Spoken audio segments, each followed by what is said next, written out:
So we'll just start with all of y'all introducing yourselves briefly, who you are and what you do currently. So let's start off with you, Rupal. Hi everyone. Thanks to Gaurav and Priyanka for hosting this really good discussion. So my name is Rupal and I'm currently the CEO of Shramsarthi. We're a grassroots non-profit financial institution and we work on financial inclusion of seasonal labor migrants in India. Thank you, Rupal. Arhan? Sure. Thank you, Rupal. Thank you, Priyanka. Is my voice clear? Yes.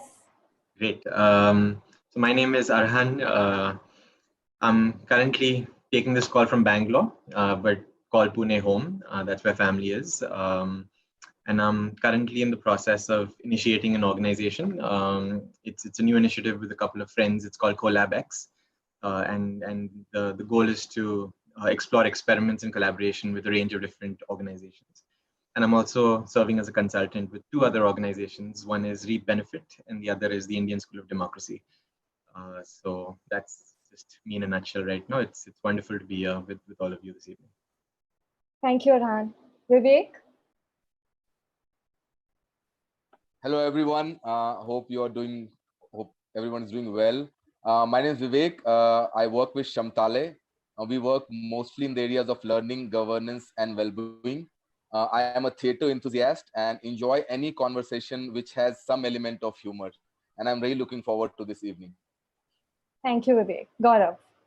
So Vivek, you would be finding the current situation very humorous, or you're finding opportunities for humor in what we are going through? In some ways, yes. Okay. Hi, everyone. My name is Gaurav. I'm part of the founding team of the Indian School of Development Management. I'm from Calcutta, born and brought up there. A reluctant engineer from BITS, and then did my MBA from IMCAL. Spent about 5 years in the corporate sector. Was on my own for a couple of years doing consulting and recruitment work, and then I've been in the social sector for the last decade and a half. Thank you, everyone. Without any more delay, we'll get started. So we'll just start off with requesting all of you all to share a little bit about your journey. What were some key decision points in your life? What did you learn from that? And what were some challenges you all faced? So let's start off with Arhan. Sure. Happy to get us started. So I'll start off by just giving kind of a broad overview of the trajectory. Arhan, sorry. Yes. Priyanka, if you could just share with our participants today the broad structure of the next hour and a half, and then let's get into the individual sessions. Sure. Sorry, Arhan. So the flow is just where all of you all, the panelists, share a little bit about your journey. A lot of you all wrote back saying you want to hear about our panelists, what have they done in the past 10, 15 years. Key decision points. Then we'll get into Q&A, again curated from all the questions and queries you all sent us. We'll open up for questions live right now in the last 20 to 30 minutes of the discussion. And you can post your questions in the Q&A window that you can see on your screens. And I'll pose that questions for the panelists. Thank you. Over to you, Ram. Perfect. Thank you. So yes, as I was saying, I'll just give a broad overview of the journey that I've been on, just to kind of set some context, and then I'll talk about a few of these points. So as I mentioned, Pune has been home, and so I was in Pune till the 10th grade, and so completed my board exams. Gaurav mentioned the reluctant engineer. I think there are so many probably on this call as well. So my interest was actually in science, and I was absolutely the opposite of reluctant, and so I was deeply passionate actually about physics and math, and so interestingly, a lot of the books in the bookshelf right behind me are mainly physics and math, have nothing to do with what I'm doing right now. But that was an early area of interest and passion, and post that I spent 2 years in the US. So my family moved to Michigan, and so I was in high school there for a couple of years, and post which I spent 4 years as an undergraduate student in Canada, and so I was in a city called Montreal, and that was kind of the educational journey, the kind of career that I had. And post my time in Canada, I came back to India for the Teach for India Fellowship. And so over the last 10 years, it's been really interesting actually, as I was thinking about today, it's been exactly 10 years since I kind of started the journey in the social space. So 2010 May was when I came back to India from college, and joined the Teach for India Fellowship. This was the second batch at TFI. And since then, I think it's been no looking back. When I think about a few points, I think the word inflection points, the phrase inflection points comes to me because uh, in a physics sense, when a body is in straight motion, or basically motion in a straight line, and if there's a diversion, there's some sort of a force acting, right? And so that's basic kind of physics 101. And so I was reflecting on, so what have been some of these forces that were acting that kind of shifted my trajectory? I think the first one, um, and what's of course relevant from a career decision making kind of standpoint. So I think the first really important decision for me was in 2010, the decision to actually come back to India, come back to Teach for India. And so at that time, there were a lot of plans, as is often the case. One plan was to continue in research, to continue kind of that passion in physics. And so I was looking at a master's and a PhD program. So that was one kind of path that I was planning for. The other path that I was planning for was to actually stay on. And so Canada, the US, like staying on, have a lot of family in that part of the world. So that was another plan. There was a plan to, within physics, of course, like to study neuroscience. And so there was kind of plan around that. So a lot of plans that were forming around the time. And as I was thinking back, like a few formative forces that were there in the environment, 2008 was the financial crisis, and so biggest since the Great Depression. So I could see. So that was my third year in college actually, and I saw a lot of friends kind of going through that anxiety. I didn't directly experience it at a personal level. There was always the what if, but I always had kind of master's degree, a graduate kind of program, as I was not looking at the jobs market at that time. Um, so there were all of these plans, and then, as is often the case, there was a friend, a close friend of mine, who said, come check this out. And what she had on her laptop at the time was the Teach for India website. So it had just launched, and there was kind of a call, and so I think there was something in the website, in that call, that really kind of connected with me. And there was specifically the For India part that deeply resonated. There is a lot of, my grandfather has been a huge influence in my life, and he kind of came back when he was a young student. He was in Europe at the time, came back post independence for kind of the nation building efforts at that time. So that was one influence. There was another influence with my father as well, who kind of played a sport for India. So there was a deep connection with India and a desire to kind of contribute in that way. And so why I think that was really important, it was probably the first time in my life where I took a decision by myself, took a decision independently of the other influences. Family had a very different view. They were looking at the plans that I kept used to email. I kept emailing them these plans, and so they also thought that I was moving in a certain trajectory. But kind of anchoring myself in what I wanted to do, what I wanted to learn. Like there was something I couldn't express it maybe in words, but I could kind of feel that this is something that I had to do at this moment. And so that was, I think, when I look back, a very formative kind of decision, um, for many reasons. One is, of course, coming back to India, joining the Teach for India Fellowship. That was a hugely formative experience. It was a beautiful kind of community of students and families and teachers and co-fellows, etc. At a personal level, my grandfather actually, who had a huge influence, passed away in October of 2010. So I got the last few months with him. So again, something that I could never have predicted.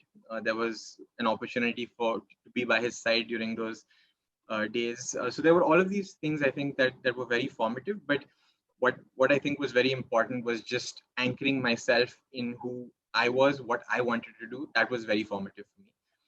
And since then, I think that muscle of intuition, we often talk of intuition. I think I see it as a muscle that has to be built and honed like any other. And so not judging yourself too much, not beating yourself too much if it kind of goes off. It's just a bad day at the kind of workout. So that was one, I think, important moment. The second decision, kind of career decision point came. So post the fellowship, there were a few different pathways. Again, there were plans that were forming. I was a part of, an initiative at the time. Had co-founded it with a few friends, and it was a football program to develop life skills in students, called Just for Kicks. And so that was one kind of path that was right there, the opportunity to start something. But the decision that I took was a safer one. There was a lot of fear associated with that at the time. There was also this sense that, I've done this for 2 years, and there were the expectations that, now what next? And so decision to kind of set something up at the time, I wasn't kind of willing to go through that journey. And so went on to do a master's degree back in the US. And so that was in education policy.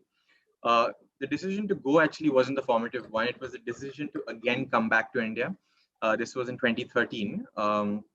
And again, that decision was a very important one. The main kind of reason for that is what the fellowship kind of represented for me was a very different form of education. It was a different form of learning, where the learning actually doesn't happen through you kind of sitting and listening to someone else. It happens through doing. And as I was away in the US, going through that experience, which also had a lot of kind of important moments, but what I really missed was this spirit of learning by doing. And so I think there was again a fairly spontaneous decision, a decision again anchored in this desire to kind of come back, build something, learn through the doing process rather than learning through a classroom format. And so came back to Teach for India, once again, and this was an opportunity to build an alumni program with the organization, and so I spent 6 years there. So I think these were two really important points: coming back to India the first time, coming back to India the second time, and so if there were two kind of learnings from those, I think the first would be anchoring oneself, like not worrying too much about the external environment, but anchoring oneself in who you are, what you want to do, and just approaching it like a muscle. You've got to keep taking those decisions, keep trusting yourself. And the second one is, once you anchor yourself, there's an opportunity to continuously learn about the environment around you through a doing process. And so these two principles have been very useful for me, and I've actually used the same principles in the last 1 year as I've moved out of Teach for India full time. I spent 6 years with the organization, and now I'm currently in this new journey, but the same, anchored in who I am, what I want to do, and constantly learning about the environment. Thanks. Thank you so much, Arhan. Thank you. Over to you, Rupal. Would love to hear a little bit from your journey as well. Thanks, Arhan. Really love the point about your muscle, using your muscle as your muscle of intuition. Rupal, I request you to be a little louder. Oh, am I not audible? You are, but feeble. Okay, sorry. I'll try and. All right. Is this better now? Yeah. Okay, great. I mean, my story is quite simple. I studied my bachelor's in commerce. I was all set to do a CA or an MBA. But the truth is that I did not really enjoy finance that much, because the finance that was being taught to us didn't feel intuitive. It didn't feel exciting. And so I wanted to get as far away as possible from finance as I could. So I made a conscious choice not to do CA, not to do MBA, but instead I took a year off after my graduation, and I decided to dabble in different things. Sorry, Rupal, you'll have to be a little louder. Participants are finding it hard to hear you. Oops. Okay, let me see if there's a problem with the volume. Just give me a few seconds. Rupal, are you using the earphones? Yes. Yes. I think that's the problem. Oh, okay. Let me try getting rid of it. Is this better now? Yes. Okay, great. Can you hear me? Yeah. Yeah. Okay, perfect. So yeah, I mean, I took a year off after commerce, and then I dabbled in a couple of things. I tried to do event management. I was a radio jockey for a few months. I did a few internships in water management, in environment, And some of my college friends and I had also set up a volunteer group on HIV/AIDS awareness. So there were all of these things going on, and I spent that year really trying to read and understand what is it that really moved me or motivated me. And it's a privilege that I know not a lot of people have, so I'm really thankful for it. But at the end of that year, it was clear that development was something that really interested me, and so I applied for a master's and did a master's in development studies in London right after that. And what was very clear was that grassroots experience was something that I really needed. There was a theoretical understanding of development, but I really needed to get my hands dirty. I was fortunate enough to be made an offer to work in Ghana in West Africa. So I worked there for a couple of months, but very soon, similar to Arhan also, I think there was a need to come back to India. I think I felt a deeper connection to India, and I felt that if I were doing development at the grassroots, it made sense to do it in India. And that's when the India Fellow program happened. It's called India Fellows now. It was called ICICI Fellows back then. And I was part of the first batch in 2010. And I was placed in Shamsarthi, where I'm currently also working. So it's been 10 years with them. And the first 2 years of my fellowship really, so I spent living and working among tribal communities in South Rajasthan. And what was fascinating for me is that I was given a fellowship project in finance. And I thought, oh no, I was trying to run away from finance, and now here I am doing finance again. But the best piece of advice that my mentor gave me then was unlearn the finance you know and relearn it based on what you see here. And that was excellent because, I kept seeing that communities there kept coming up with really innovative ways to address their own needs, which banks and other institutions couldn't do. And I realized that poverty and hardship does not really inhibit innovation. And that's an inspiration that we carry with us even today. And that's the inspiration behind running Shamsarthi today as well. But there were two key things that I realized through this journey. And there were different incidents that really triggered it. So just when I was completing my fellowship, there was an incident where there was a theft. I was locked into my room. It was a little scary. And eventually there was an investigation where they found out that a few team members were involved. And within about 10 to 15 days of that, the team size really was cut down, and we were left with just 3 people, 2 full-time employees and myself, a fellow. And there was a long discussion in the organization on whether they should shut it down or what should they do going forward. And the choice was really simple at that point, that either finish the fellowship and move on, or stay on and create an organization that you like, and create the kind of work culture that you think an organization should have, with the kind of values that resonate with your own personal values. And while it was really difficult to rebuild the organization from scratch, I think the 6 months to 1 year that we spent doing that were the biggest learning experiences that I had. And in a way has also shaped the character of our organization today. So it really taught me that a lot of things will go wrong, but you need to be part of the solution, because it impacts you personally, but at the same time, it also sets an example to others in the organization to take greater ownership in the organization. And the second big thing I think I learned is that, purpose matters. A lot of people ask me that, did you always know that, were you passionate about finance? And the truth is no. I mean, I never thought I was passionate about finance. I am passionate about the finance I do now, but that has been built over a period of time, over some long-term engagement with these communities, and participating in our own definition of what finance means and should be. So really, I think passion is overrated, because a lot of us don't start out knowing that this is something we're passionate about and want to do. But as long as you know why you do what you're doing, I think that will lead you to what you're passionate about.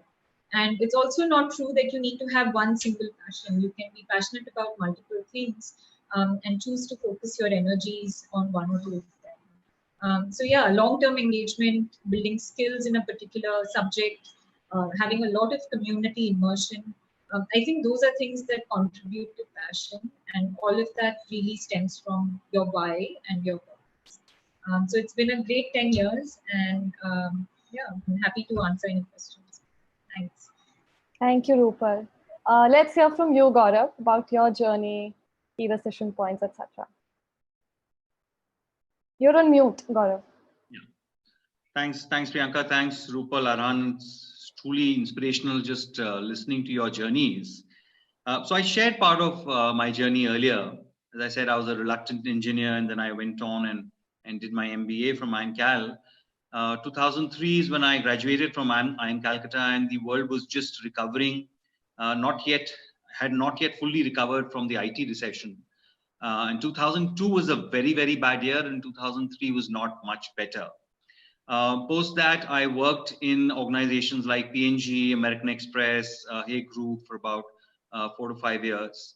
And you know, I think I was just struggling, and I was struggling because I couldn't figure what I really wanted to do. And therefore, I tried doing multiple kinds of things, trying to look for what I really wanted to do. And at some point I said, I can't do this anymore. And I left the corporate sector and started working on my own as a consultant. I used to help my dad. We had a small recruitment firm in Calcutta.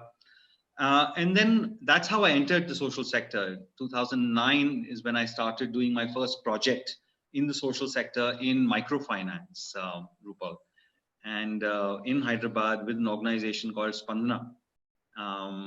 Then, you know, did a project in HIV, especially with children, looking at nutrition. Spent a year and a half with an impact investment fund. And Rupal, that's when the microfinance crisis hit. In fact, it hit just, I think, a month after I joined the impact investment fund, and a lot of our investees were in trouble during that crisis. And then for the last 8 years now, I've been working in education. Started with working in K-12 with the Azim Premji Foundation, worked with multiple government, you know, education systems in multiple districts and states across the country. Spent about a year working in the preschool and early education space in a for-profit social enterprise called Hippocampus Learning Centers, where we opened 110, 120 new preschool centers across 10 districts of Karnataka in one summer. And then for the last 4.5 years, I've been working in higher education, so with ISDM, and you know, set up ISDM. So it's been serendipitous, really coincidental that I've worked in all three big domains in education. From a learning standpoint, and you know, looking back is always easier, right? But if I had to pick up 2 or 3 things that I really think were very, very useful learnings for me, and I feel would be useful for other people who've gone through similar journeys, is one, you know, there is no one event or time in your life which will completely define either who you are or what you will become. And, you know, when we were passing out from IIM Calcutta, everyone was so worried, you know, we were so worried about placements and what job will we get. And, you know, just as a ballpark example, you know, IIMs have something called a D-1 placements. So in our batch, some 2 or 3 people got a D-1 job. And the next batch had close to about 80 to 100 people. So times were very, very different for us as well. But now, you know, 17 years hence, it just doesn't make a difference. It's, and I'm able to look back and say, you know, there's a reason where I started at P&G, and my journey wouldn't have been what it is if I hadn't started there. So while things look bleak when you're in them, but there's very, very little that is defined in your life by one incident or one example. And the other thing also, I think I've realized, is that I'm more a journey kind of person than a destination person. So, and that's where this one incident doesn't make that much of a difference, because I'm not looking to reach somewhere. And I don't know, I'm sure there are destination people as well, right? But I just enjoy the journey. And therefore trying to do new things, trying different things. When I changed jobs in the corporate sector, I never moved in the same sector. I always shifted sectors. So it was always trying to figure something new out. And that really is the second learning, which is around experimentation. Um, very few people discover really early in their lives what they really want to do and what Rupal called purpose. Very few people. I think they're the lucky ones. But most of us actually have to experiment. And it's about finding a match quality. What matches you as a person, your temperament, your interests, your goals. And that requires experimentation. What keeps us away from experimentation is fear. Is a fear of failure, and it's the fear of taking risk. If you imagine in your life and think about how many times you have felt fear, and you've said, oh my God, this might happen, and that this is the worst case scenario, and think back and say, how many times did that worst case scenario actually happen? For most of us, it'll be negligible. For actually most of us, it'll be zero. For some of us, it'll be negligible. And that is, that's what really should drive your journey, which is that desire to experiment. And the last learning really is the power of and the importance and criticality of preparing yourself professionally to work in any space. And I share very often when I talk to young people that, if we have a medical issue, we will always prefer to go to a doctor who studied medicine. If you have a legal issue, we would want to go to a lawyer who has studied law. But we seem to have accepted that working in the social sector and trying to help resolve social issues doesn't need that professional preparation, or just common sense seems to be enough. And that's something that I have learned the hard way. Looking back, I think I really feel if I had gone through some kind of professional educational experience, my ability to create impact in this sector would have been much higher. It's not that I haven't learned over the last 10 years. It's just that my journey of learning has been longer. What an educational program does is that it helps curate your learning journey in a certain structured manner, and therefore accelerates your learning curve. Learning through work experience is a little bit uncertain because it depends on the kind of manager you have typically in mind and the kind of organization that you work in, because that then guides your learning process and typically could be much longer. So these are the three things that I want to share.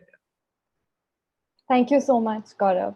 Vivek, let's hear from you really quickly. So, Gaurav has already taken all my one-liners. So I have to rethink what can I share. But yeah, so, just welcoming to this virtual reality, it feels just strange to talking about yourself to a screen. You can't see, who are all listening to you. So welcome to new reality and welcome to the podcast, because, there's no one I can see. So, I will kind of start with a linear introduction, right? Which is, again, not different from most of us who are listening, I'm assuming, is an engineer. I would dare mention average engineer who wanted to explore what life could be, who wanted to basically transcend normalcy and joined a fellowship. I'm just joking. I was very serious to join the fellowship. I joined Gandhi Fellowship because I was unsure of, what 50,000 hours of schooling did to me. And I wanted to revisit that, not as a student this time, because it was very painful, but as an observer, as someone who can influence the system. And then obviously, as Gaurav said, there's a merit in kind of, understanding yourself firsthand. And there's a merit in understanding what people have done so far. There's a merit in understanding history of education. There's a merit in understanding sociology of education. And then I moved and, again, did something which was not very unexpected, but obviously a nightmare for my parents, moving from engineering. I went to TIS. And in between, I joined a few other organizations like, Gray Matters, understanding what assessments look like, what are the different factors which could influence learning. And then finally, that moment that why I'm doing this, what is the point of doing this when, when your life starts at 9 and ends at 5. And that's the point, I moved to a village to understand what life could be, and basically understanding what is that motivating me or driving me. There was nothing that I wanted to go. There's nothing that I had to offer. And then working there, for almost 15 months, 18 months, an opportunity came, and I could see the challenge. I could see a problem statement there. How there was no opportunities for a child beyond compulsory education. After RT, what? In some ways you're bluffing students. You complete grade 8, and then what? So someone who is a grade 8 pass out, and someone who is not a grade 8 pass out, there was not much a difference in that. And then there was opportunity to go to Uganda and replicate Gandhi Fellowship. So another opportunity I took, went to Uganda. I was very clear that I wanted to come back to the same village called Kotra and start something which today is called Shamtale Foundation, which is which loosely translates into School of Potential.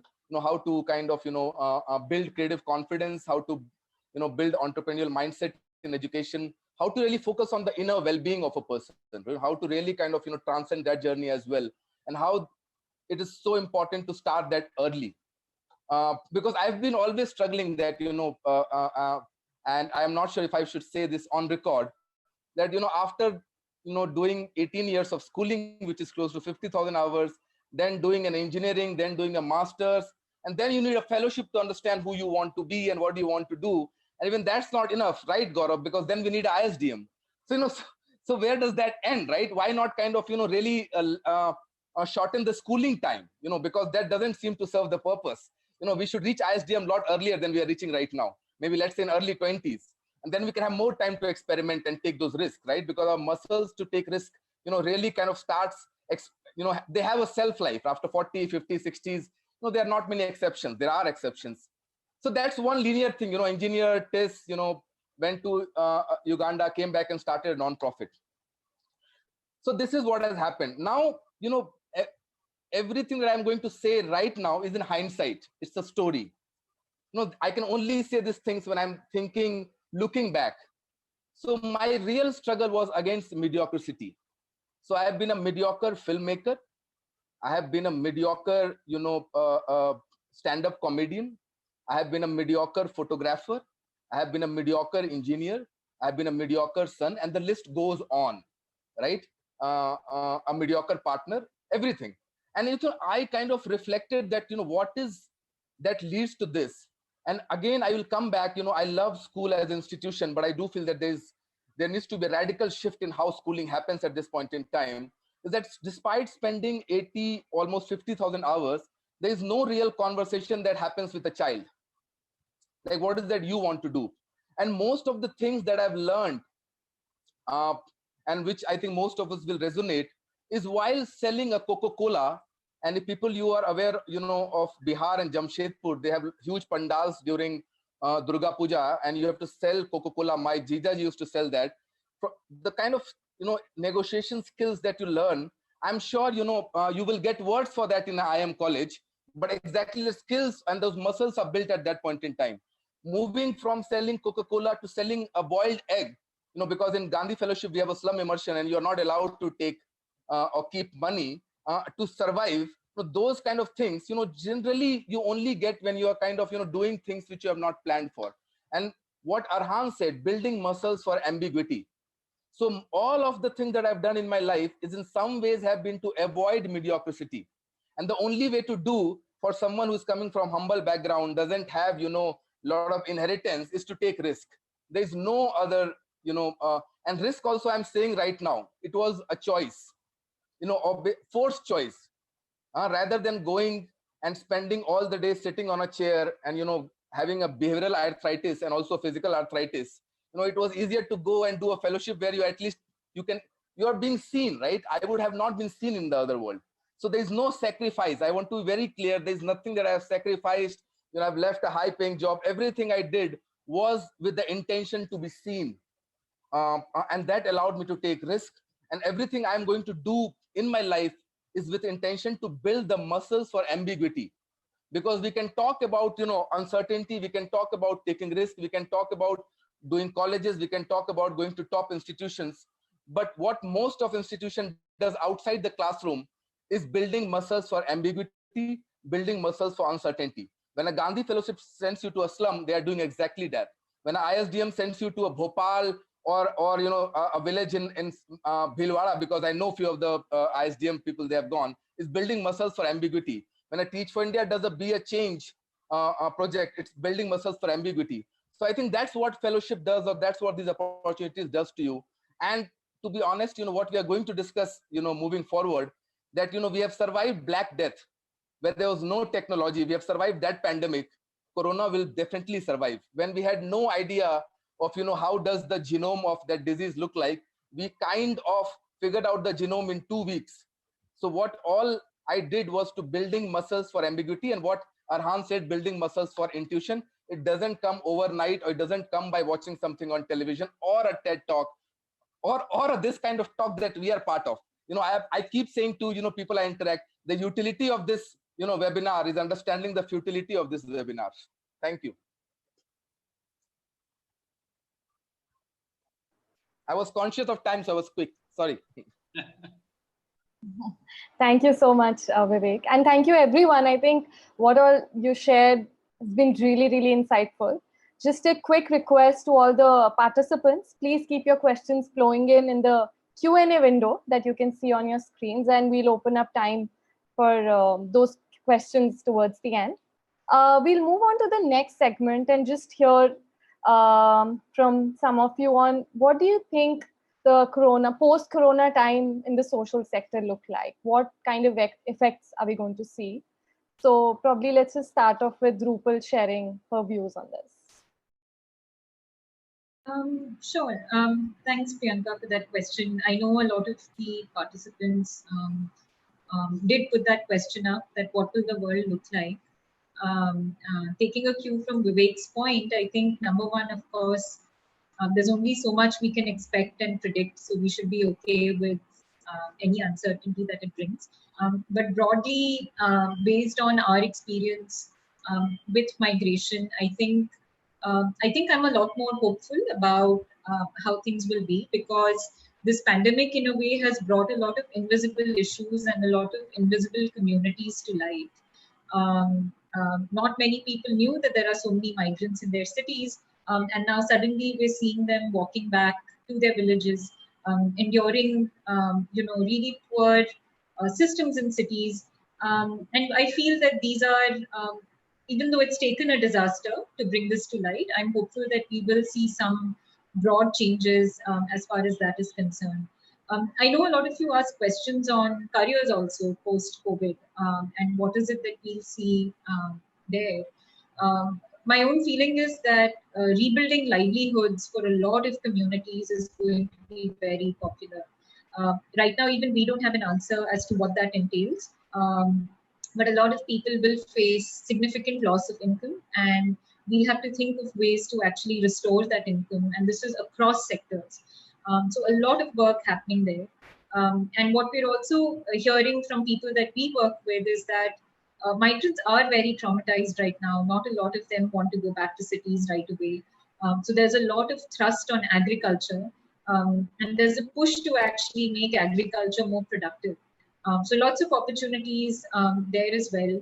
And interestingly, I think research, data, enumeration is going to come up in a big way, because we're seeing governments struggling to actually provide cash transfers and cash relief to these communities without actually knowing how to pass on these. So two big issues that I think we'll see problem solving for happening are both issues of identification, that is who is the most vulnerable, and issues of distribution. How do we reach them? Whether it's cash or goods or information.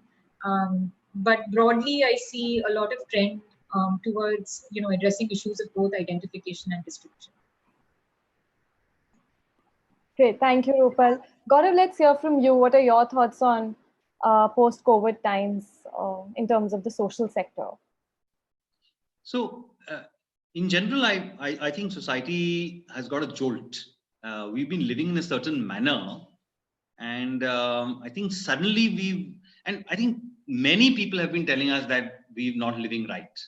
But in good times, nobody wants to listen to those people, whether it's about climate change, whether it's about inequality. 1% of the world's population owns more wealth than the balance 99%. We all know these are all data for us. They're all statistics for us. But I think in times of crisis like this, when the rich are hit as much as the not so privileged, I'm hoping that we will come out of this a slightly more empathetic society. It's a hope. I don't know. We might just go back, go back to being how we were. But if that does happen, then I think the role, the criticality, and the importance of the work that we do in the social sector only gets more magnified. I talk to a lot of people, and I see some of the questions also, and social sector has never been able to really tell its own story. It's never been able to tell people the importance of the criticality of the work that we're doing, or even the complexity and the ambiguity of the work. Vivek talked about ambiguity. There is no work that I've done in my life which is as complex as the work that all of us are attempting in this sector. There's no work. So I think in some ways that realization of what madness we are dealing with will happen, and I'm hoping that will bring out the importance of this sector from the background into the foreground, and bring into play some really key pieces. So Rupal talked about livelihoods. The idea of equality itself, and things like universal basic income, etc., may come out again, and may be brought to the table. The idea of universal healthcare, the idea that that you have the current status of healthcare and education in India is what it is because we don't care, and hopefully at some point we will start caring, and therefore the importance of having good quality public education, good quality public health will become more and more important in the times to come. Great. Thank you, Gaurav. Like I'd mentioned in the beginning, the purpose of this discussion is to talk about post-COVID effect in the sector, individuals' own journey, and our own struggles, lives and careers post-COVID. So now we'll move on to the next section and just hear our panelists talk about just the anxieties that have come up, or the stresses because of the uncertainty. So let's hear Arhan talk a little bit about that. I mean, what are the anxieties that are coming up, and what are ways through which people can cope up? What are some tools and avenues people can use to hold themselves up? Sure, Priyanka. I think all really important questions, and as we're sitting here, I mean, there are people who are facing this reality in very direct ways of the uncertainty and this question of what will the world look like. It was very interesting because coming into this, I was just reaching out to friends, peers, people who are either entrepreneurs themselves or working with various NGOs, etc., just to get their perspectives, and it was a very interesting contrast that came out. So there were about 10-15 people, and the contrast was, it was like so completely polarized. So there were some people who thought this is the best time. The social sector has never been more relevant. And then there were others who were extremely anxious about the contraction in funding. So funding will become much harder. Funding will move towards certain kinds of areas, potentially like health and livelihoods that Rupal talked about. And so then that affects hiring process, etc., etc. So there are many ripple effects of kind of just the contraction in the economy or money generally. And so what I again saw in just the responses of people was like, their response is, it tells us less about the system. It tells us more about, again, who they are, what they are anchored in, what they are seeing. So it's a reflection of people again. And so I think that's where where does anxiety come from? Where does, this, I think for me, so I can answer it at a personal level. So one place, one thing that got me really anxious over the last few weeks was just the sheer amount of information hitting, right?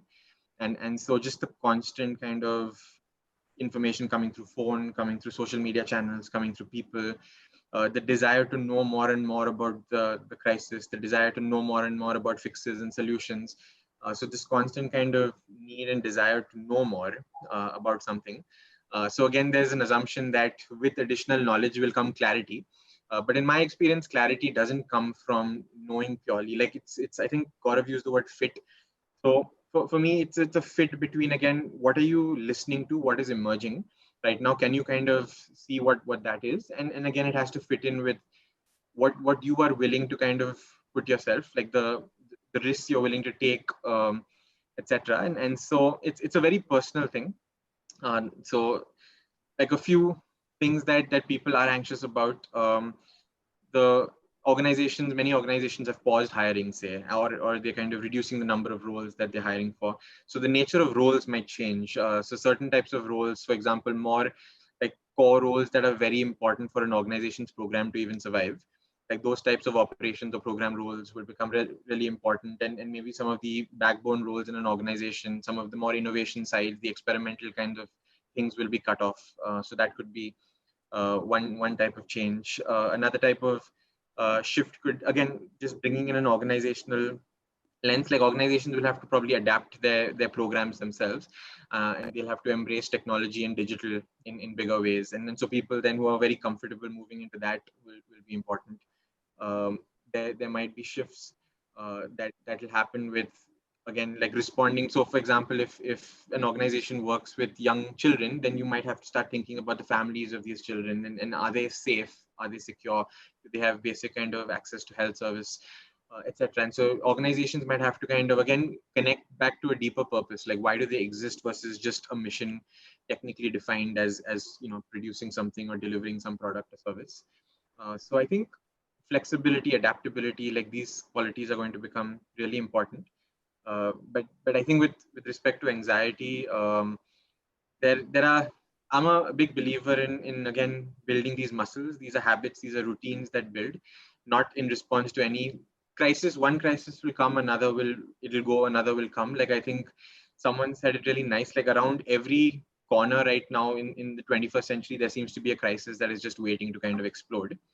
And so my own kind of take on it has been, uh, again, start to find what those anchors are for yourself, and get ready to experiment, get ready to kind of let go of certain things. Like it's almost a shift in DNA. There are parts of yourself that you have to let go of, and there are new kind of skills, new kind of capacities that you have to kind of start working on, and just be very adaptable.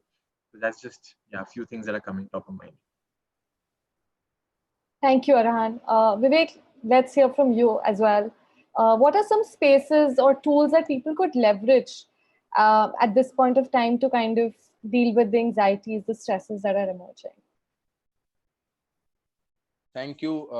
This is something that is close to also the work that we are doing right now. And I would just kind of because last evening Gaurav spoke that people should not leave this webinar being very hopeless. So I just want to add a caveat that before Corona hit us, there were 190 million people globally who were unemployed. So already there were people who were unemployed, and after Corona there are chances 30 more million people. So there's a good news and there's a reality. And this is by the stats from ILO.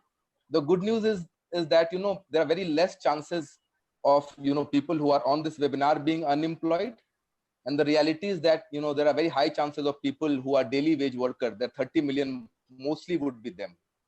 So that's one thing. The well-being thing, I feel, Priyanka, that every time there has been a massive shift in our lifestyle, it has started with a fashion. So if you see mobile, it came with a fashion, right? Very few people had mobile, and then now it becomes a lifestyle, and it's like something that we can't live without. Similarly, well-being, if you see last 4 or 5 years, yoga or mindfulness across, India or Europe or US, has become kind of a fashion statement, right? It's kind of become cool thing to, be part of those camps. And I'm seeing this Corona thing, will slightly, because there's a lot more, space for us to think and pause. There's a lot more opportunities, or there's a lot more online meditation that's happening across. There's a lot more yoga thing happening online. It's a great time for us to build that practice. and move from one of thing where we used to go back to this when we had certain knee-jerk reaction. When amygdala attack used to happen, I'm not sure, but if you're in the fellowship space, I'm sure we are familiar with the word amygdala, which is a certain knee-jerk reaction to something, various psychological danger. Then you kind of, taking up these kind of, practices versus making this a way of life. I see that a lot more happening. Secondly, Priyanka, that anxiety was always there. It's just that we had far more distractions, so we can go out, we can hang out, we can watch TV. Now, because we are confined by space, those distractions, have kind of gone down. And that's why the only way, you can kind of deal with anxiety is to kind of look within. And there are a lot of practices, you can kind of, do a 10-minute practice of meditation. You can start a day with, kind of having a routine, which is happening a lot more these days. Even if you see a webinars that are happening, for children, having a routine or having a structure. And I don't think that, that's any different from being an adult, having a routine, having a structure to your life, starting a day with some kind of meditation. And there are a lot of resources. I don't need to go into creating an inventory. If you are on few, Google, what do you say, groups, you might already be receiving a lot of it. But kind of genuinely thinking of, what your new normal could be, and spending some time really unpacking for yourself, not even for the rest of the world or how world will shape. There's no point in doing that sitting in your room, but just kind of unpacking what new normal could be for you. What are the new choices that you will kind of adopt? What are new practices you are going to pick up? I think would be a good mental exercise to do at your home. Great, thank you, Vivek. I'm just cognizant of time, so I'll just pack a set of questions and kind of throw it at some of you. Gaurav, this one's for you. Our participants want to know that we're well aware there's going to be a lack of opportunity, jobs, etc. And so what are some jobs, one, that may emerge in the post-COVID times? And two, what are some other areas that people can leverage to kind of upskill them till the time there is another set of new jobs that come up or more opportunities arise? Right. So Arhan actually talked about this. I think almost all organizations will go through some cost cutting, at least in the near term. And therefore, there will be a focus on retaining people who are doing what is considered core to the organization, and the programmatic work that they're doing. So there will be opportunities still available in the programs and programmatic space, whether it's program operations, program coordinators, program management, whether it's monitoring and evaluation, even documentation, and kinds of work. And I think while it's always been important, but in this crisis, what will really pick up is the fundraising piece. That's really gonna go go through the roof, because everybody today will need to raise a lot more money to to survive in this space. So, I mean, honestly, I think that it's a question of waiting, and your ability to wait. What this opportunity also therefore gives you, and I saw one of the questions, Priyanka, which said, at times as a fresher or as someone just after a fellowship joining a job is so risky because we don't know whether we are ready for a job. I think use this time to volunteer, use this time to intern, because those are experimental spaces. And that, and I was talking about it earlier, the reason people don't experiment is this fear, right? Fear of failure. I think what COVID has done and the crisis has done is it's removed the stigma of failure. You can go out and do what you want, and people will say, yeah, I know it's because of COVID. So this is the time to really bat fearlessly. Go out, and sorry for the cricket analogy, but go out and intern, go out and volunteer. Don't worry necessarily about getting your dream job. I first of all don't believe in the idea of dream job, but for people who do, don't worry about that right now. Study as much as you can. There are lots of free opportunities available today across all the online learning platforms, whether it's Coursera, whether it is Harappa, whether it's edX. Harvard has so many opportunities, whatever. There are tons of online learning opportunities. So go and explore that. The last piece I think very quickly I want to talk about is, and that's really my pet passion, is higher education. You must, people who haven't done it already, you must consider the option of actually going for a higher education in this space. And on this call today, we actually have people from very different higher education backgrounds in the sector. And very, if I had to really, maybe stereotype it a little bit, I would say there are 4 or 5 big areas that, depending on who you are as individuals, you should look at. One, if you are academic by nature, if you're research driven, go and do a hardcore development studies program. IDS Sussex is a great program. There are lots of programs in India, IDSs in India as well. Explore that. Become knowledge creators for the sector. If you're someone who really wants to work on the ground with communities, understand local issues, evolve solutions, and implement them at a local level, do a master's in social work. You have amazing programs in the country, whether it's TIS, whether it's DSSW, and many other colleges. If you believe that policy is the space which will help bring social change happen, there are again tons of courses. Of course, Harvard Kennedy is one of the best known programs. You have LKY in Singapore, but in India today, you have many, many public policy programs. So go and do that. And lastly, if you believe that none of all this is sustainable and no social impact at scale is possible without really building strong, robust, professional, social purpose organizations, then go and do a development management program. And obviously at ISDM, we offer a 1-year full-time program. So there are various opportunities, but explore who you are as an individual and find the right program and use this time to build those skills. Thank you, Gaurav. There came many questions around just the scope for starting your own organizations in the post-COVID times, and what's the funding scenario, what could be some of the challenges, risks, etc. So Rupal would love to hear your thoughts around this.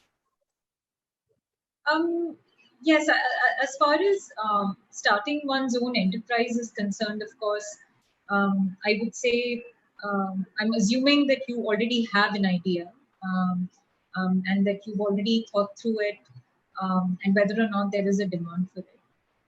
I think there is a lot of funding, but a lot of funding is for people who will be more responsive. So if you're able to kind of rework your idea to the evolving context that we have, you are more likely to secure funding. So entrepreneurs with that particular skill set are more likely to succeed. And what's great is this is a great time for entrepreneurs simply because there's a lot of talent available. A lot of your questions are around, whether or not there'll be opportunities. And from an entrepreneur's point of view, it's really the best time to recruit. Because I just did a couple of recruitments actually over the phone. It's a great time to separate people who are motivated versus people who are just looking for a job.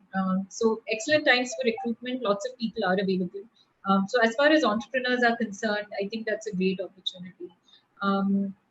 Broadly, I would say cater your idea to the evolving situation. Any ideas that help make the invisible visible, irrespective of whatever the sector is, will be very popular. And if you are in existing organizations, you can even take up entrepreneurial or new roles within the organization itself. Gaurav mentioned some of it by, having better skills, initiating new programs for the organization that make sense. People with a lot of design thinking sensibilities will do really, really well right now. And I always encourage fellows and young recruits to be directly involved in building organizational systems. So while it's always more fascinating and fun to work on programs, I think people who contribute towards HR systems, financial systems, compliance, these are people who slowly become more indispensable in organizations, and that's a great way to differentiate yourselves and also in a way be entrepreneurs in your own organization. So a great time to initiate something new, provided you stand out and you're able to differentiate. Great, thank you, Rupal. We have another half an hour left, and I'll open up questions that are pouring in from our participants. So there's a question where somebody's asking that a lot of education now is going to happen through virtual platforms. So how is it going to affect the marginalized communities and children from those communities? Any one of you can take this question and share a response. Vivek. No, so I think it's already affecting. If you could, if you're reading reports, it's already affecting. It's with the assumption that people, have technology. We are working in area, where the technology penetration is less than 20%. I'm just talking about one block which has 5 lakh population. So imagine, the scale that our country operates at. There's a massive assumption behind that. Technology is going to solve the problem. So it's going to affect. I don't have any solution, or I don't have any kind of. But what I do feel that also we should not be getting swayed by what we are hearing or what we are listening. Right now, the kind of perception, Priyanka, that's being built is that all the organizations should have some technology element. You can never replace a teacher from a classroom. All the organizations should have mobiles. People are kind of investing all their time and energy, giving a task, how to make a dalgona coffee, and then sending that recipe by evening, kind of thinking that this is going to kind of change the situation. And as much as I'm being a bit cynical, there's also an anger coming out, right? Because in some ways, this we have kind of this ability to fast track a solution, this ability to skip trauma, right? Something has happened, and this ability to be productive instantly, the ability to kind of open up schools, exams, and not seeing the larger picture, that what happened, in span of 2 weeks, all the institution has to be shut, right? And then people who are at home now, they don't have, and I'm talking about real life experiences, they don't know how to fix their tap or a fan. So what is that you're going to do on online? We have to really also rethink the content, and that's not happening. So I think it's not only going to hit the marginalized, even people who are connected to internet. We are spending a lot of time understanding how to make a coffee or how to make a bread on your own, without really understanding where those things comes from. So I think that we need to be patient. Things are gonna change. Technology is not gonna solve the problem that we all are anticipating. It was not solving even when there was no corona. So it's definitely not going to solve when there's such massive a learning deficit that's happening every day. It's definitely going to facilitate, right? And that's where it should be, right? It's definitely going to help fasten the process, definitely going to help us reach more information, especially when this illiteracy rate in India is so high. Technology cannot be one solution for all. So I think that everyone who is also proposing those solutions understand the limitations of that, and rather than kind of jumping and investing billions of dollars in that, I think there's a merit in kind of pausing and understanding that technology is a medium, it's not the solution. What is that you're going to use this medium for, and how are you going to use this medium for? And before you even think like that, do we have the infrastructure? Recently, there was a report from Chhattisgarh, and I'm sure people on this webinar might be aware that there is just no way that you can reach any of those population, because forget about people having mobile. Even though people who have mobile, they are switched off now because there is no electricity. So these are the realities that we are living in. So I would really hope that even people who are thinking of starting an organization in the technology field, they just need to be a bit more patient. And building an app is not going to solve. It might look like it has not solved in the past. It's not going to solve in the future, corona or no corona. Thank you, Vivek. The next question Priyanka, is... could I just add to that? Yes, Arhan, please. Yeah, I think what Vivek shared really connected around how technology enables something, but what is that something? It is not the silver bullet by itself. Like again, often the assumption around education and things like that again is around literacy, is around numeracy. It's about learning this and completing the syllabus and curriculum. So again, it comes back, Guma Firaki, it comes back to syllabus. But I think seeing the whole child, the emotional aspects, the kind of mental, like so many aspects that again make up well-being. I think those aspects come through family, they come through community, they come through that village around the child, and strengthening that. And I know Shamtala works in these areas. Like, I think technology or no technology, lockdown obviously will not go on forever. So lockdown will come to an end. And I think now, Rupal brought up this beautiful phrase, invisible, make the invisible visible. I think right now, one of the invisible things to many people knew about it, but to majority of people, something that was very invisible was just the social infrastructure in Kerala. And so the nature of the response in Kerala comes from kind of deep decentralization, deep empowerment of community, of local communities, and tremendous kind of local level response, because information is best at a local level, agency is best at a local level in terms of implementation. And if human beings have infinite, I think, potential. And so if we're able to figure out solutions where technology can enable formation of these local communities, strengthening of those local communities, allow for learning to go from one community to another, I think that is probably a very good kind of solution that doesn't just look at education again siloed from the family, siloed from the environment that the child is in. Great. Thank you, Arhan. Next question is for you, Gaurav. There's someone who wants to know what got you to move from the corporate space to the social sector. So I always say that choices we make are basically selfish, and also goes back to what Vivek had said, that there is absolutely no sacrifice involved in this. I clearly wasn't enjoying myself, and I don't know what the reason was, but I think at every job that I took, when I saw what I would be doing 10 years hence, it just wasn't exciting enough. And therefore, the idea of making money for people who have a lot of money wasn't exciting. I know it's cliche, and I actually don't have this super answer which is unique to Gaurav. I think it's a journey that many of us have gone through. It's a journey of trying to find who we are as individuals and experimenting in life to find that. I honestly didn't know so much about the social sector when I was I'm the age of most participants in this call, people who are coming out of fellowships. There were no fellowships during my time. There was very little internet. I mean, of course, internet was there, but the prevalence and the usage and the madness that is around internet was not there.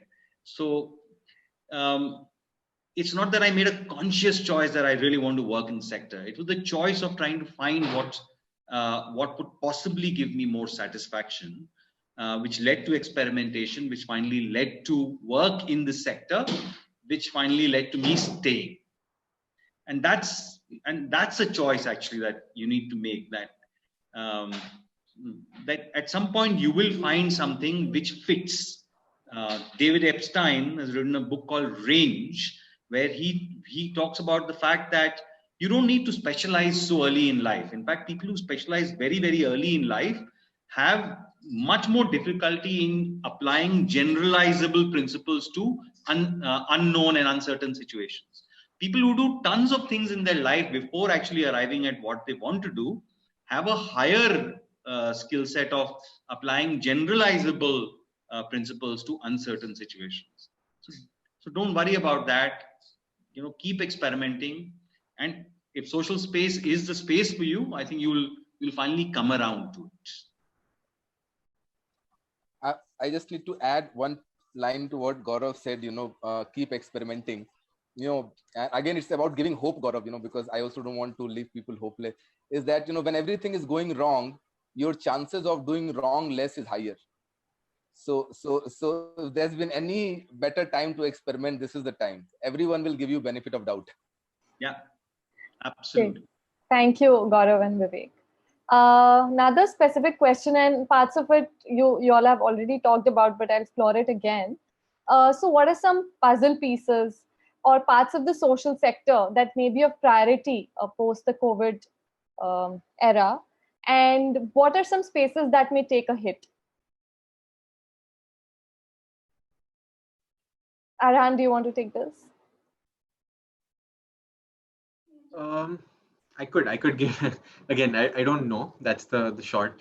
But there are certain stories that people are sharing around what might happen, and so the kind of one story, it's already come up. Like what people anticipate is more money is going to flow to certain domains, which are very much in need right now. And so that's going to be linked to livelihoods, linked to health, linked to relief efforts directly from kind of lockdown period, etc. And so organizations that are kind of positioned to kind of help or connected to that whole chain, right? And so, for example, there's an organization that works in the area of basically creates sanitary pads. So it works in the area of health, menstrual health, and hygiene, and has shifted its kind of manufacturing to create masks. So that's an example for me of like understanding what your core is, understanding what it is like that you're kind of anchored in.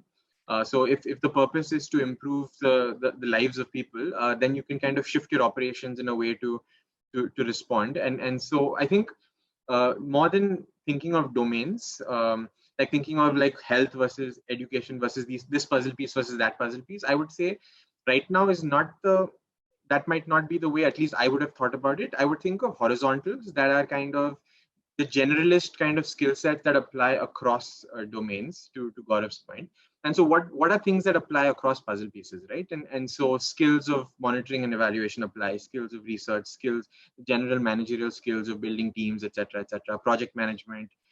So there are so many skills that apply across puzzle pieces.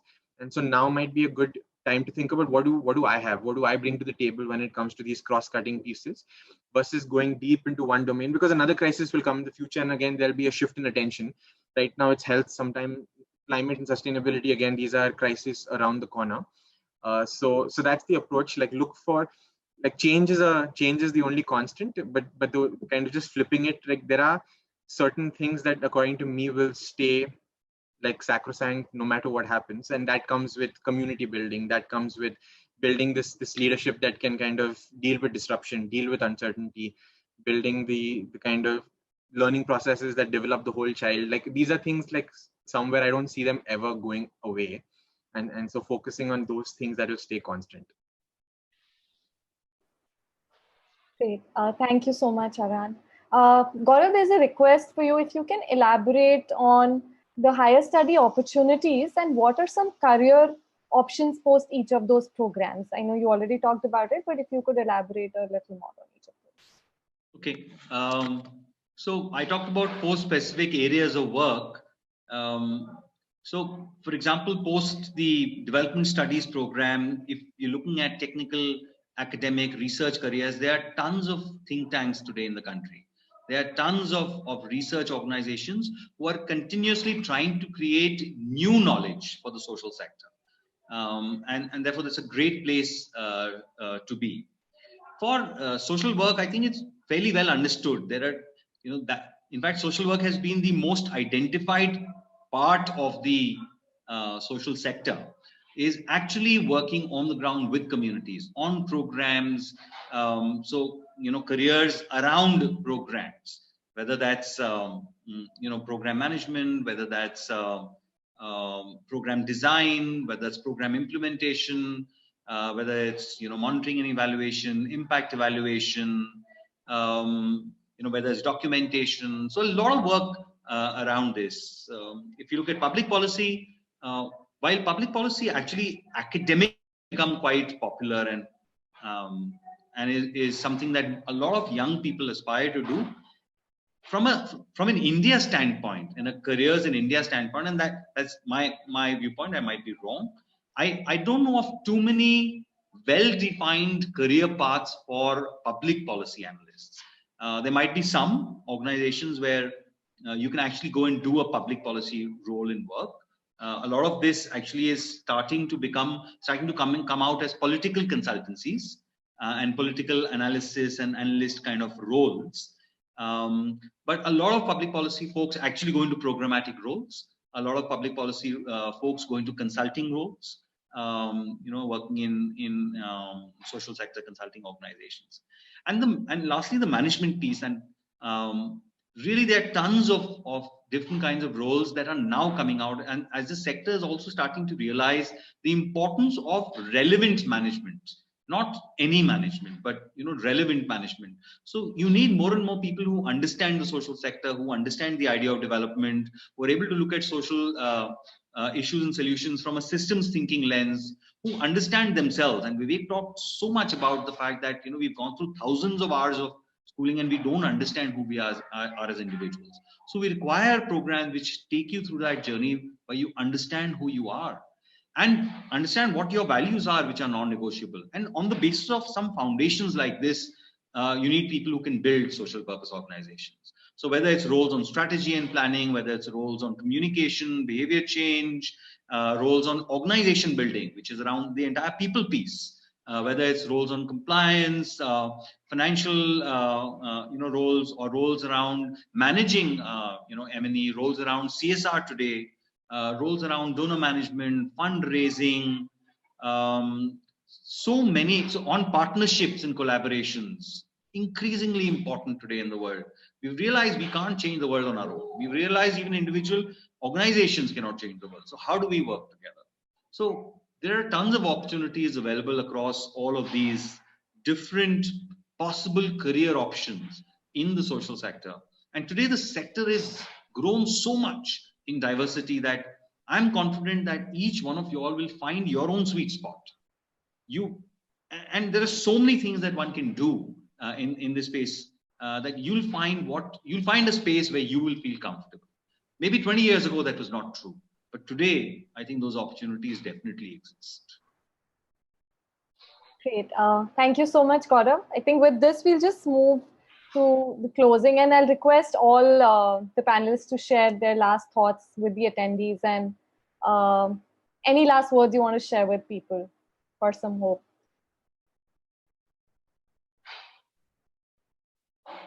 Thank you, Priyanka. I was actually waiting for this because, you have been throwing questions at me in which I don't have the answers.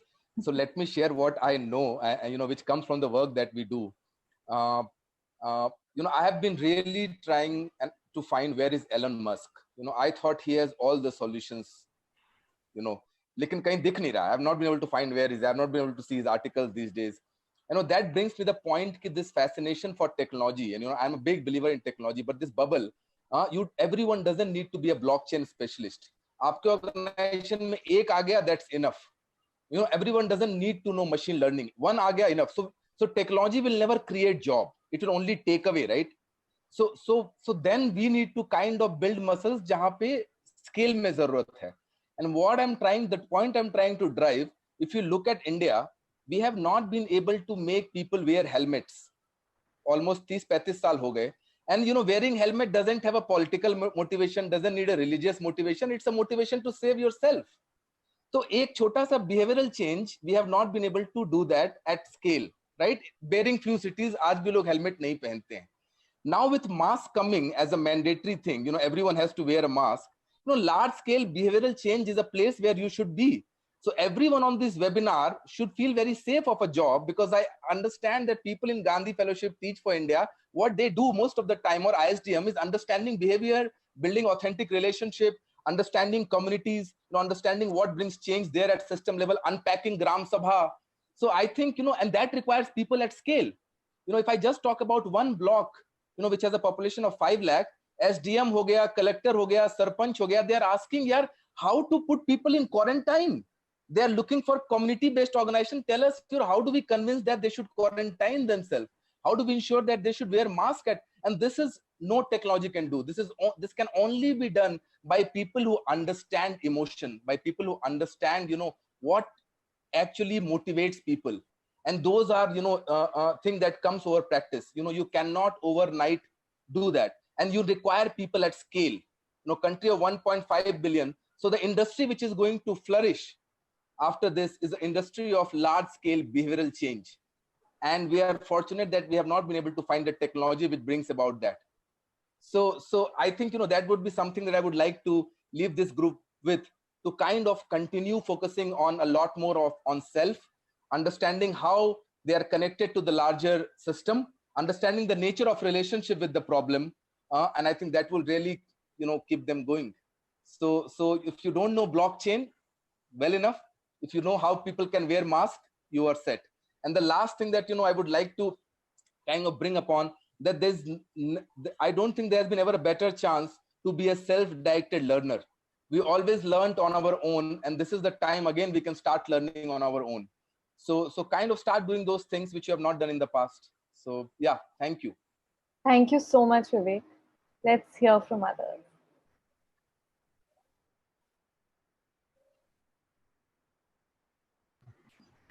So, just some closing thoughts. I think to me, irrespective of where you are or what you want to do, as long as you're able to answer the question on how you can be part of a solution, I think you're good. Because most organizations want people who are proactive, who take initiative, who don't just complain, but who actually come up with solutions. Doesn't matter if those are right or wrong, as long as you're actively thinking about how you can bring more to the table. And if you're not actively looking for a role right now, or if you want to take some time off, then invest in self-care, whatever that means to you. Someone mentioned meditation, paint, sing, build skills, whatever it is. But I think in times like these where we are bombarded with a lot of distressing news, I think it is important to check back with oneself and see how we're feeling. And also because I just completed a round of recruitment, just from an organization's perspective also, I want to put this out there, that organizations that are recruiting right now are recruiting people who are willing to give longer term commitments. Because from our perspective, at least, this is not a sprint, it's a marathon. And we do need people who are willing to kind of endure that with the kind of endurance that comes, and who are agile enough to kind of respond to the evolving situation, which is changing so rapidly.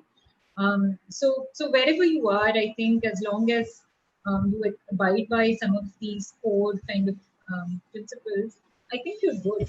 I think there's nothing to worry about. Thank you, Rupal. Arhan? Yeah, sure.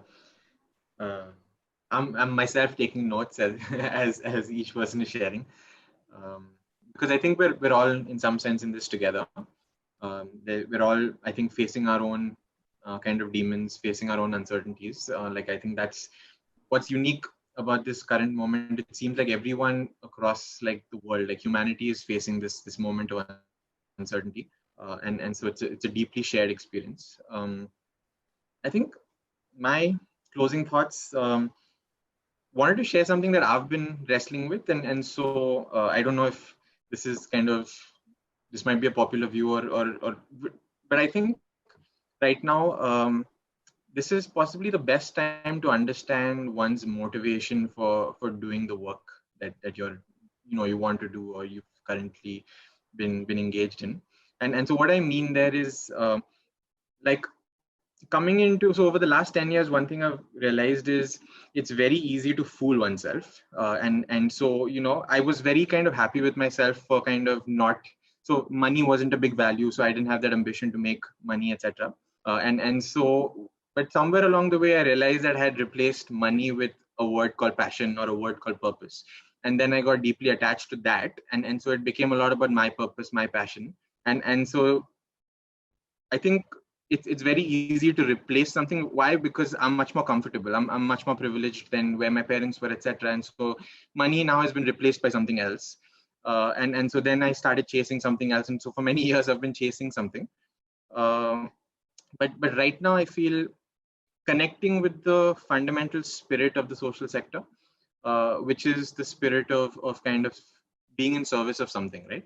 Right now there is so much suffering around us. There are so many people who don't have what we have, and so it's not like, again, go solve a problem, go fix something. I'm not coming from that space, but just being, I think Gaurav mentioned this is a great opportunity to volunteer. Right now, for maybe a few months, we don't have to think about ourselves, like what next. And because if we see ourselves, like our daily lives, like a lot of us, maybe most of us, have a lot of security. We're more secure than we currently think. We have more safety nets than we kind of imagine. And most of India has safety nets, whether it's family, whether it's financial, whatever it is, community of friends, these kinds of webinars.